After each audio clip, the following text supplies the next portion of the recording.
The scientific debate about whether we are experiencing climate change is pretty much over. The rising level of carbon dioxide in the atmosphere is warming the planet, that's clear. Climate scientists are now concentrating on the numbers. Just how warm will it get over the next century? The rest of us wonder how life will change. Is it the end of prosperity? Will climate change wreck the economy?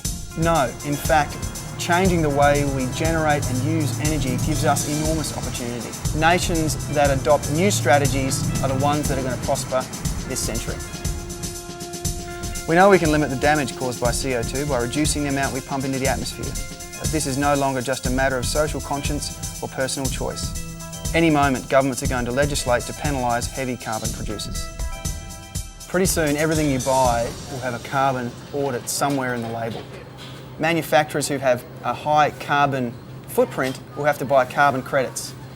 Profits will go down, costs will go up, and consumers won't buy it. Many European countries are already planning for a carbon-driven market. In Germany, for example, they are investing heavily in renewable energy sources. By 2020, a quarter of the electricity used will be from renewable energy, wind or solar generation. The rest will come from natural gas-fired power stations and some hydro, all low carbon cost. Even if a carbon credit scheme was introduced today, this German car wouldn't attract a heavy loading. The electricity that's used to produce the car comes from relatively clean, low carbon sources, and therefore it means low cost. Especially compared to this, Australia's homegrown Ford has a huge carbon cost involved in its production.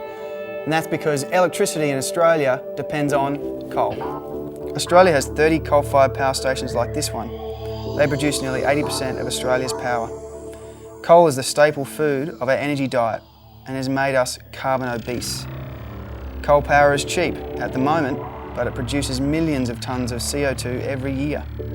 While the rest of the world is going on a carbon diet, Australia is the fat man in the corner. At home, we can turn off all the lights we want. We can live in total darkness, not use any electricity at all, and it still wouldn't do anything to reduce the carbon cost of our manufacturing. The irony is that we have, potentially, a much bigger resource opportunity than coal: solar power. The Australian deserts are potential solar powerhouses that could export clean electricity across Asia. At the moment, solar power is more expensive than coal, but pricing carbon will quickly reverse that. We have plenty of land available for wind farms too, and it's these industries that have much better long-term employment opportunities than coal. We've become economically dependent on coal to the extent that there are currently millions of dollars being spent to find ways of turning coal into a clean fuel.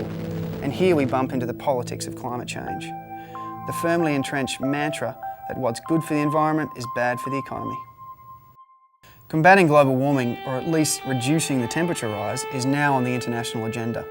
The politics are complex, but the good news is that the current clean industrial revolution is being driven by something more powerful than politics, and that's money. Globally, industry has seen a massive opportunity, and companies are adopting clean technology because it'll make them money. And in part two, we'll see how.